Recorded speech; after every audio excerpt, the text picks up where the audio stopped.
Discovery last کے حصہ number 3 میں آپ سب کو خوش آمدید کہتی ہوں۔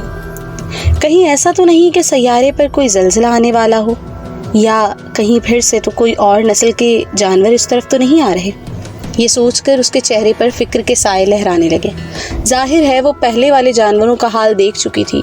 پہلے تو وہ ان سے بچنے کے لیے بھاگ کر اپنی خلائی جہاز میں جا چھپی تھی، جو ایک ایسی جگہ پر موجود تھا جس طرف ان جانوروں کے جانے کا کوئی چانس نہیں تھا۔ لیکن اس وقت وہ گھومتے ہوئے اپنے خلائی جہاز سے کافی دور نکل آئی تھی، اور اتنی جلدی وہ بھاگ کر اس تک جا بھی نہیں سکتی تھی۔ اس لیے اس کی پریشانی واقعی 100% درست تھی۔ پھر اس کے تمام خدشات اس وقت دور ہو گئے جب اس نے دیکھا کہ اس کے دائیں جانب سے ایک بہت بڑا پتھر کا گولا فٹ بال کی مانند بڑی تیزی سے اس کی جانب لڑکھڑاتا چلا آ رہا تھا۔ اف خدایا، اگر ایک لمحہ بھی دیر ہو جاتی تو وہ اس وقت سرما بنی اس جگہ پر پڑی ہوتی۔ گولے کی توپ گولے کی طرح اپنی جانب بڑھتے دیکھ کر وہ ایک دم جانب ہٹ گئی اور دوسری جانب جا گری، ورنہ اب تک تو وہ اس سے ٹکرا چکی ہوتی۔ پتھر کا گولا بڑی تیزی سے اس کے قریب سے گزر گیا اور چند ہی منٹوں میں اس کی نظروں سے غائب ہو گیا۔ شکر ہے میں نے بروقت دیکھ لیا، ورنہ اب تک میرا کیما بن چکا ہوتا، اس نے منہ ہی منہ میں بڑبڑاتے ہوئے کہا۔ کافی دیر تک ادھر ادھر گھومتے رہنے کے بعد اسے وہاں کوئی قابل ذکر چیز دکھائی نہیں دی تو وہ مایوسی میں سر ہلاتے ہوئے دوبارہ اپنی خلائی جہاز کی جانب بڑھنے لگی۔ لیکن اس سے پہلے وہ چند قدم مزید چلتی اس دور ایک ہلکی سی روشنی دکھائی دی۔ ایک لمحے کو یوں لگا جیسے کسی نے فرنچ فائر کر کے اسے اپنی موجودگی کا احساس دلایا ہو، لیکن یہ بے وقوفانہ سوچ تھی۔ ظاہر ہے زمین سے اتنی دور ایک پراسرار سیارے پر ان جانوروں کی طرح کسی جانور نے تو روشنی نہیں کی ہوگی، لیکن پھر آخری کیا یہ شے تھی جس کی ایک سیکنڈ کی چمک نے اسے پریشان کر دیا تھا؟ کہیں مریخ کی طرح اس سیارے پر تو ایلین جیسی مخلوق نہیں رہتی جس کا اسے ابھی تک علم نہ ہو پایا ہو؟ یہ سوچ اسے کچھ معقول لگی تھی، اس لیے اس نے محتاط ہو کر اسی جانب پیش قدمی کی تاکہ وہاں جا کر دیکھ سکے کہ کہیں حقیقت میں تو وہاں ایسی مخلوق موجود نہیں۔ ظاہر ہے رفتار زیادہ تیز نہ ہونے کی وجہ سے اسے وہاں تک پہنچنے میں کافی دیر لگ گئی تھی، لیکن وہاں پہنچ کر اسے حیرت کا شدید جھٹکا لگ رہا تھا۔ اس کی آنکھوں میں حیرت تھی اور وہ ٹکٹکی باندھے اس طرف دیکھ رہی تھی جس بات کا اسے رتی بھر بھی خیال نہ تھا۔ وہ دیکھو، اس طرف کیا ہے؟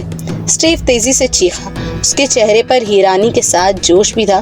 اسے پورا یقین ہو گیا تھا کہ اس سیارے کو تلاش اس نے کر لیا ہے جس کے متعلق ڈاکٹر نے انہیں خبردار کیا تھا۔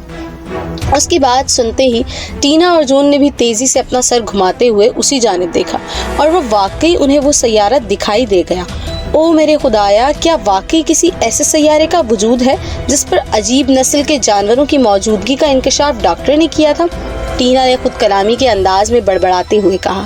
وہ حیرت سے آنکھیں پھاڑے اسی جانب دیکھ رہی تھی۔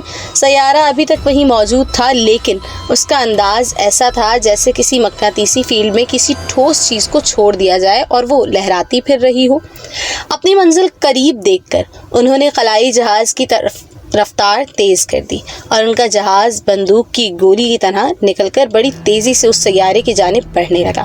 انہیں اس بات کا خدشہ بھی تھا کہ کہیں وہ سیارہ ان کی نظروں سے غائب نہ ہو جائے، جیسے کہ ڈاکٹر نے انہیں بتایا تھا۔ بہرحال اب جو بھی ہونا ہوگا ہو جائے۔ فی الحال تو وہ اس سیارے کی جانب ہی بڑھتے چلے جا رہے تھے۔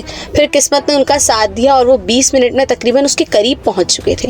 اس کے نزدیک پہنچ کر انہوں نے بھی ایک مناسب جگہ دیکھ کر اپنا خلائی جہاز لینڈ کروایا اور کچھ دیر تک وہیں رک کر باہر کا جائزہ لینے لگے۔ جہاز کے اندر سے انہیں سامنے کا منظر صاف دکھائی دے رہا تھا، جہاں بالکل خاموشی طاری تھی اور کوئی ایسی حرکت دکھائی نہیں دے رہی تھی جس کو دیکھ کر انہیں احساس ہوتا ہو کہ یہاں کوئی زیرو موجود ہے۔ کیا خیال ہے نیچے چل کر دیکھا جائے؟ اسٹیفن نے اس دونوں جانب دیکھتے ہوئے کہا۔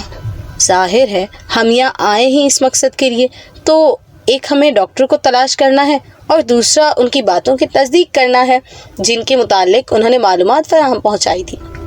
ٹینا نے اس کی طرف دیکھتے ہوئے کہا۔ تو چلو ٹھیک ہے، پھر چلو نیچے۔